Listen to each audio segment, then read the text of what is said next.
આપકી અદાલતમાં મોહમ્મદ અઝરુદ્દીન પર આરોપ છે કે તેઓ પોતાની વિરુદ્ધ છપાયેલા સમાચારો પર ચૂપ રહ્યા.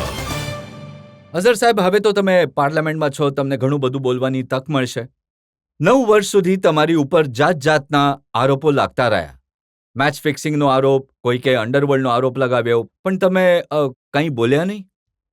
જો હું ક્લેરિફિકેશન આપવાની જરૂર એટલે ન હતી, કારણ કે આજે આરોપો જે હતા એ કોઈ સાચા હતા નહીં, અને મને તમે જોઈ રહ્યા છો મારી એગેન્સ્ટમાં કોઈ એજન્સી કોઈ કેસ નથી.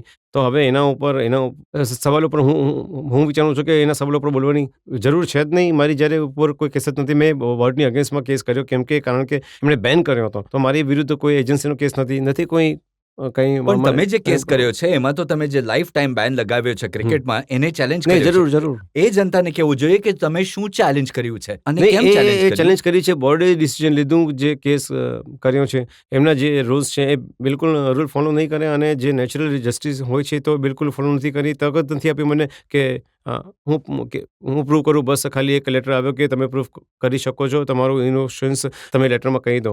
તો લેટરમાં તો હું લખીને આપી શકું છું, બટ કોઈ પોતાની જાતને પ્રૂફ જ્યાં સુધી તમે લોકો સાથે વાત નહીં કરો તો તમે પ્રૂવ નહીં કરી શકો. હું વિચારું છું કે તમે જ્યાં ઇન્ક્વાયરી થાય છે એ વન સાઇડ ઇન્ક્વાયરી થાય છે, જ્યાં સુધી મારો ખ્યાલ છે. પણ ઘણા બધા એવા લોકો હતા, કમિટીમાં હતા, એમણે કહ્યું કે આજે મુકમ્મલ મોરારનું મેં નિવેદન જોયું, એ એમ કહે છે કે અઝરુદ્દીનની વિરુદ્ધ જે બેટિંગના મેચ ફિક્સિંગના ચાર્જીસ લાગ્યા હતા એ ઠીક નહોતા, હવે એમણે બેન હટાવી દેવો જોઈએ. એમનો જે લેટર જે છે બોર્ડને ગયો હતો ત્યારે ઇન્ક્વાયરી સમયે ત્યારે 3 લોકો હતા, મિસ્ટર મુતરાદ અને રામપ્રસાદ હતા. તો હું વિચારું છું કે રામપ્રસાદ તો કદાચ એ વખતે હોસ્પિટલમાં હતા, એમની તબિયત ઠીક ન હતી, તો એમણે પણ નિવેદન આપ્યું કે આવું થવું ન જોઈતું હતું. બટ ખબર નહીં એમણે એ સમયે આવું કેમ કર્યું, મને ખબર નથી. બટ કમાલ મુરાર સાહેબે પહેલાં જે લેટર લખ્યું હતું કે તમે લોકો આટલી ઉતાવળ કરી રહ્યા છો, તમે પહેલાં આખું ઇન્વેસ્ટિગેશન તમારી તરફથી બરાબર કરો અને પછી કહો. તો હું વિચારું છું કે આ બોર્ડે જે સમય ઉતાવળ કરી અને જે પણ થયું કિસ્મતની વાત છે. બટ હું અહીંયા કોઈને ક્યારે કોઈ પણ બ્લેમ કરવા નથી ઈચ્છતો, કારણ કે જે પણ થશે મારા હકમાં જ સારું થશે, અને મારો કેસ ચાલી રહ્યો છે. તો કેસ થયા પછી કેસ તો જુઓ, હવે અદાલતમાં જ્યારે કેસ આવે છે તો ઘણો લાંબો ચાલે છે. પણ પબ્લિકના અમને ઘણા બધા સવાલ આવે છે કે જે તમારા જે કલીગ્સ છે, જે સાથે કામ કરે છે, મનોજ પ્રભાકર હતા, એવા લોકોએ જાતના આરોપ લગાવ્યા. આવા લોકોએ પબ્લિકની સામે કહ્યું નહીં. હવે જો દરેક માણસનું મોઢું તો બંધ નથી કરી શકો, તો હું નહીં કરી શકું. કોઈ હવે પોતાના અગેન્સ્ટમાં બોલી શકે છે, કોઈ પણ તમે અહીંયા પબ્લિકમાં પણ બોલી શકો છો નહીં આવું કેમ કર્યું. તો જ્યાં સુધી તમે પ્રૂવ નહીં કરશો તો એ કોર્ટમાં કેસ ચાલી રહ્યો છે એના વિશે વધારે હવે હું એટલું એના વિશે વિચારતો પણ નથી.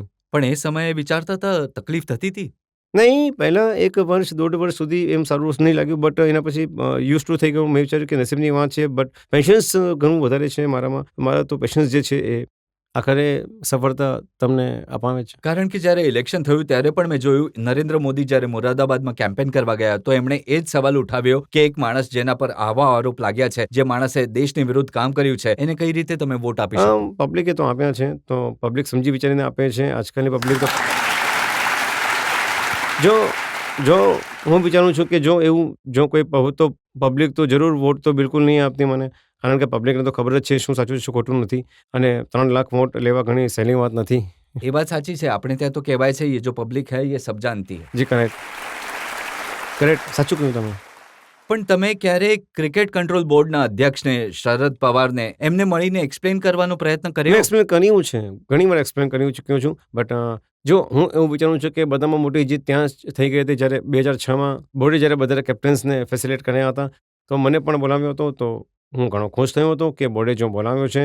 જો કંઈ ખોટું કર્યું હોત તો જો એવું કંઈ ખોટું હોત તો હું વિચારું કે બોર્ડે મને બોલાવવું નહીં જોઈતું હતું. તો મને બોર્ડે બોલાવ્યો અને ઘણા કેપ્ટન્સની સામે મને ફેસિલિટેટ કર્યો, તો ઘણી ખુશી થઈ, સારું લાગ્યું, અને ખુશ થયો કે એટલીસ્ટ બોર્ડે પોતાની ભૂલને ત્યાં આગળ માની રહ્યું છે. હું વિચારું છું બોર્ડે ભૂલ માની, પણ જે તમારા પર બેન લગાવ્યો તો એને વિડ્રો ન કરે. નહીં, તો કેસ તો ચાલી રહ્યો છે ને, તો હવે તો કેસ તો કોર્ટમાં છે, કેસ ઇન્શાઅલ્લાહ થઈ જશે. અને હવે જે ડિમાન્ડ ઉઠી છે કે આ બેન હટાવી લેવો જોઈએ, તમને લાગે છે કે એની કોઈ અસર થશે? અઝરુદ્દીનને દેશની જનતાએ ઇલેક્ટ કરીને પાર્લામેન્ટમાં મોકલ્યા છે. નહીં, એ તો ખબર નથી. હવે કોર્ટમાં જે થશે, નિર્ણય જે હશે, તો એનાથી અલગ તો હું એના વધારે બોલી નહીં શકું, કારણ કે જે કોર્ટમાં જે છે એના વિશે વધારે બોલવું પણ સારું નથી ને, એટલે સારું ન કહેવાય. તમને એ વાતનું દુઃખ નથી કે તમારી જે સર્વિસીસ છે એનો ઉપયોગ ઇન્ડિયન ક્રિકેટ ટીમના સારા માટે થઈ શકતો હતો? અઝરુદ્દીન એક સારા કોચ બની શકતા હતા.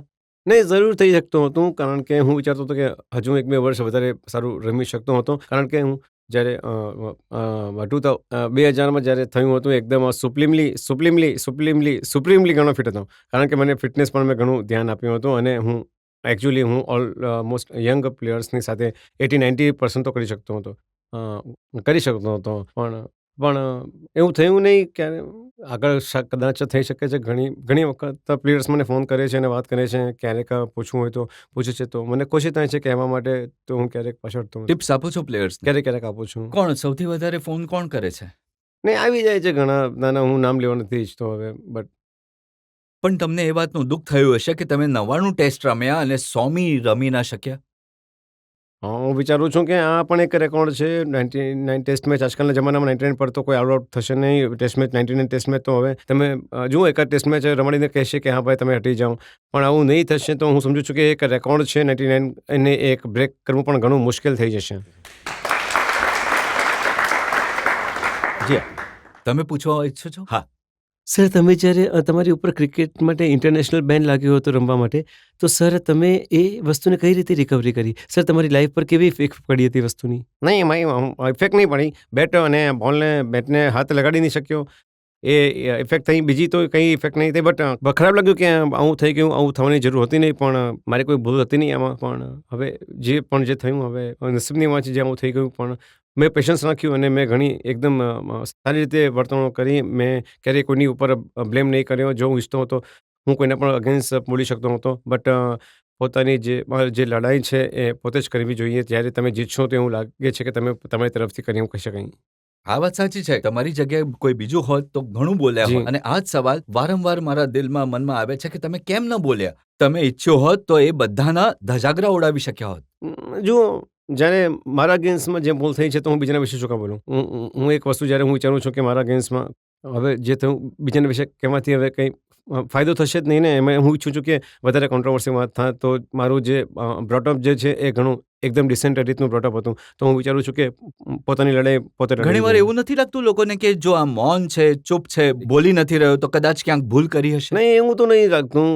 હું વિચારું છું કે હજી પણ લોકો, હું ક્યારેક એરપોર્ટ્સ પર જાઉં છું તો લોકો હજી પણ મને કહે છે કે હવે તમે ફિરથી ક્રિકેટ રમશો, તો મને ઘણી ખુશી થાય છે કે મને ખબર છે કે હવે હું નથી રમી શકતો. બટ તો પણ લોકોનું એવું માનવું છે કે હું હજી પણ આ ઉંમરમાં રમી શકું છું. તો હું ઘણો ખુશ થાઉં છું અને લોકોનો ઘણો આભારી છું કે હજી એ જો રીતે તમારો વિચારે જે છે. રેકોર્ડ છે અને જે સમયે આ બેન લાગ્યો એ સમય તો સૌથી સારો રેકોર્ડ હતો. સૌથી વધારે મેચ તમે જીતાડ્યા હતા, સૌથી વધારે વન ડે તમે જીતાડ્યા હતા, સૌથી વધારે કેચ તમે લીધા હતા, જી. 3 મેચ પહેલા 3 સેન્ચુરી લગાવી, તો વન્ડરફુલ રેકોર્ડ હતો. અને એ સમયે જ્યારે તમારા પર બેન લાગ્યો તો કરિયર એકદમ પીક પર હતું.